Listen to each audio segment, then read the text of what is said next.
everyone. I am Dr. Taruna Dua, Senior Consultant and Unit Head with Akash Healthcare in Obs and Gyne.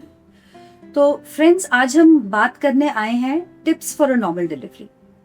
जैसे ही pregnancy test positive होता है, I think सबके मन में एक curiosity पैदा होती है, डॉक्टर क्या मेरी नॉर्मल डिलीवरी हो सकती है, या मैं क्या करूं कि मेरी नॉर्मल डिलीवरी हो पाए, मैं नॉर्मल डिलीवरी चाहती हूँ। तो आज हम इसी बारे में बात करेंगे कि हम क्या चीजें हैं जो हम अपनी तरफ से कर सकते हैं। हम शुरुआत करेंगे इनफैक्ट बिफोर प्रेगनेंसी वाले टाइम की, जब आपकी प्रेगनेंसी प्लानिंग होती है। तो हमारी कोशिश क्या होनी चाहिए to increase the favourability of a normal delivery. हमारी प्रेगनेंसी एक राइट टाइम पे प्लान हो, हमारा एज फैक्टर बहुत ज्यादा ना हो। अगर हमारी एज मॉडरेशन में होती है तो हमारी नॉर्मल डिलीवरी के चांसेस उससे बेटर होते हैं।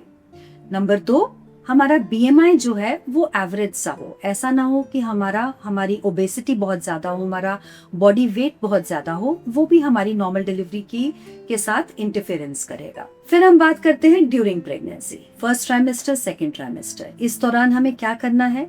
आप अपनी डॉक्टर की एडवाइस फॉलो करते चले जाइए, जो वो सप्लीमेंट्स देते हैं वो लीजिए।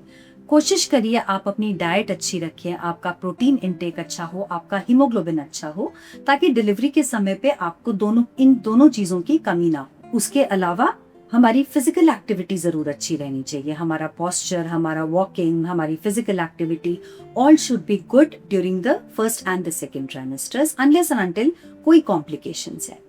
तीसरी बात, आप हमेशा पॉजिटिव सोचिए। आप उन लोगों से बात करिए जो आपको पॉजिटिव फीडबैक देते हैं। हम नेगेटिव सुनेंगे तो हमारे मन में भी नेगेटिविटी भर जाती है। फिर बात आती है थर्ड ट्राइमेस्टर की। ये सबसे इम्पोर्टेंट है, क्योंकि इसी दौरान ज्यादातर कोई भी प्रॉब्लम्स है, कोई कॉम्प्लिकेशंस है प्रेगनेंसी के दौरान, इसी समय पे डेवलप होती है। आपका बीपी और शुगर नॉर्मल चल रहा है कि नहीं, कहीं जेस्टेशनल हाइपरटेंशन या जेस्टेशनल डायबिटीज तो नहीं हो गई है। क्योंकि अगर ये रीजंस होते हैं तो फिर उसमें हमारा लेबर इंड्यूस करना, हमारे नॉर्मल डिलीवरी के चांसेस थोड़े कम होने में चेंज आ सकता है। फिर उसके अलावा और क्या चीजें हैं? बच्चे की ग्रोथ ठीक चल रही है कि नहीं, बच्चे के आसपास फ्लूइड लेवल ठीक है कि नहीं, नीचे से हड्डी का रास्ता एडिक्वेट रहेगा कि नहीं रहेगा, बच्चे का वजन कैसा है, बहुत कम या बहुत ज्यादा तो नहीं है। ये चीजें थर्ड ट्राइमेस्टर में डॉक्टर आपको थोड़ा अपडेट देते रहेंगे। प्लस 36 वीक्स पे हम एक जब स्कैन करते हैं, उससे थोड़ी और इन्फॉर्मेशन मिलती है हमें। बच्चे का हेड डाउन है, बच्चे की ग्रोथ, लाइकर, ये सब ठीक ठाक है। फिर बात आती है 37 वीक्स पे, जब हम एक पेल्विक असेसमेंट करते हैं कि नीचे से यूट्रस का माउथ खुला है कि नहीं, नीचे से हड्डी का रास्ता कैसा है, ये सब इन्फॉर्मेशन हमें मिलता है।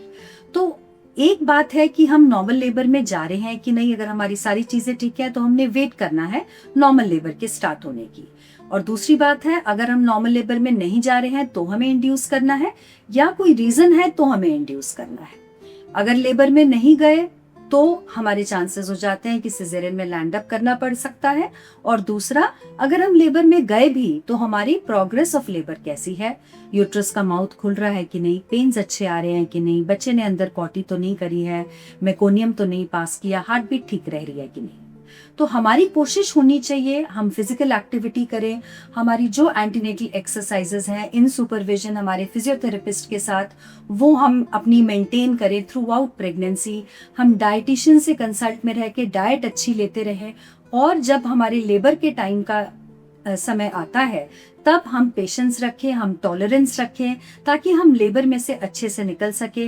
और उसके लिए हमें हेल्प करने के लेबल एनाल्जेसिया है, कुछ इंजेक्शंस है। But yes, you have to have patience, you have to have tolerance for some time during that time. अगर कोई रीजन बनता है फॉर सिजेरियन, आपके डॉक्टर आपको बताएंगे। कोशिश अपनी करिए पूरी नॉर्मल डिलीवरी के लिए, अनलेस एंड अनटिल कोई रीजन बने कि नहीं यहाँ पे एक सिजेरियन की कॉल लेनी पड़ेगी। At the end of the whole thing, what we all want is that you should have a safe delivery, a healthy mother, a healthy baby. So good luck and be patient and tolerant during the time of labor. Thank you.